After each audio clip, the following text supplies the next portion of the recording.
তপন কিচেনের বিশেষ নিবেদন বাঁধাকপির চচ্চড়ি অতি অল্প সময়ের মধ্যে বানিয়ে ফেলুন আপনারা এবং আমাকে ফলো করুন।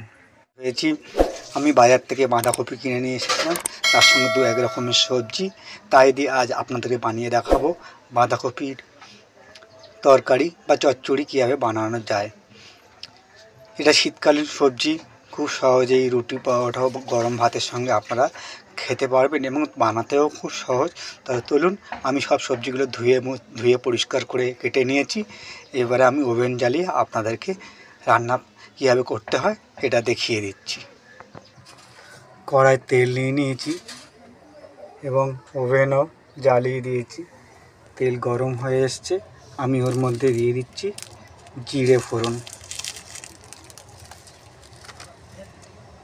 জিরেটা একটু ভাজা হয়ে গেলেই আমি ওর মধ্যে দিয়ে দেব কুচিয়ে রাখা আদা।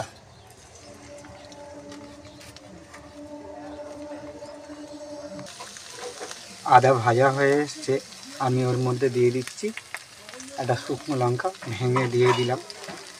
এবারে আমি ওর মধ্যে দিয়ে দেব কেটে রাখা টমেটোর টুকরোগুলো। টমেটোটা নরম হয়ে যাবে, তার জন্য আমি ওর মধ্যে দিয়ে দেবো সামান্য পরিমাণে নুন।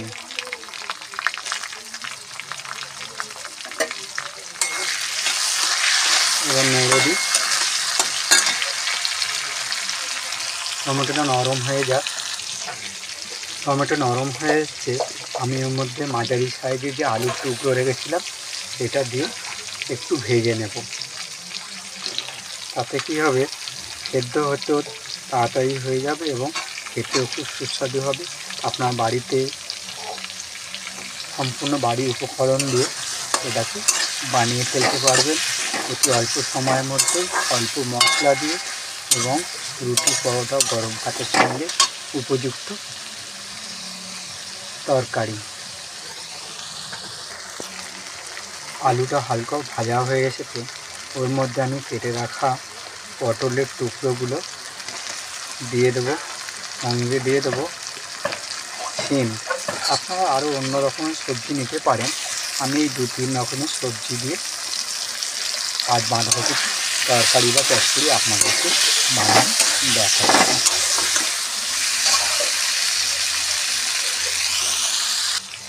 সবজিগুলো নেড়ে চেড়ে নিয়েছি, এবারে দিয়ে দিচ্ছি এর মধ্যে মটরশুঁটি। আবার নেড়ে চেড়ে দেবো। এবারে এর সঙ্গে আমি দিয়ে দেবো বিভিন্ন রকম মশলা। আমি ওর মধ্যে দিয়ে দিচ্ছি লাল লঙ্কার গুঁড়ো, যেমন আপনারা খেতে পছন্দ করেন। সঙ্গে দিয়ে দেব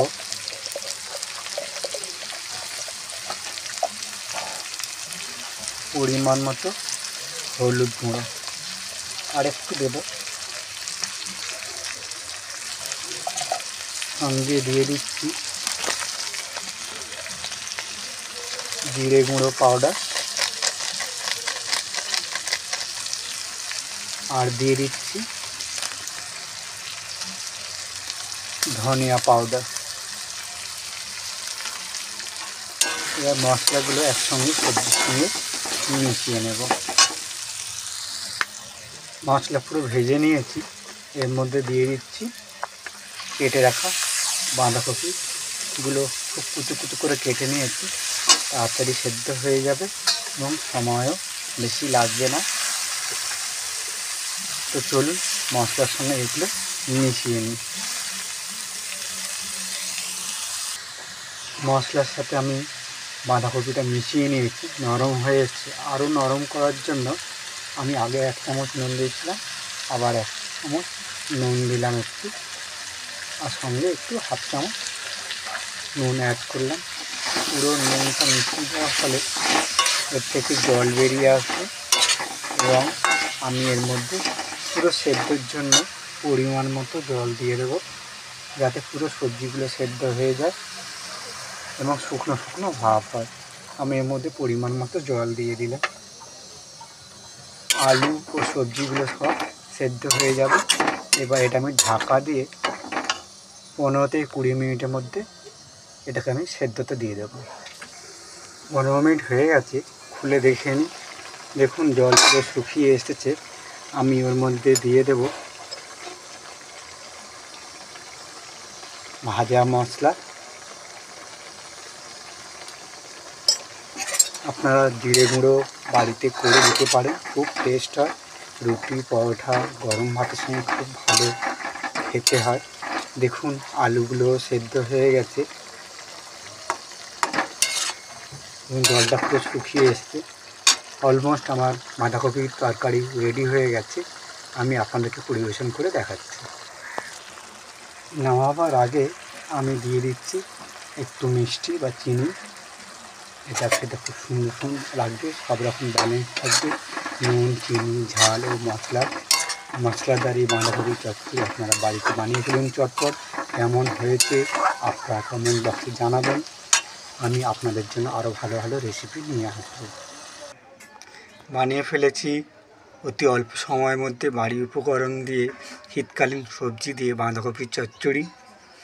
রুটি, গরম ভাত, পরোটার সঙ্গে খুব উপযুক্ত, খেতেও খুব সুস্বাদু। আপনারা বানিয়ে ফেলুন এবং যদি ভালো লেগে থাকে তাহলে তপন কিচেনে গিয়ে একটা লাইক করে দেবেন। তাহলে দেখা হচ্ছে আরও অন্য ধরনের ভিন্ন স্বাদে রেসিপি নিয়ে উপস্থিত হব। ধন্যবাদ।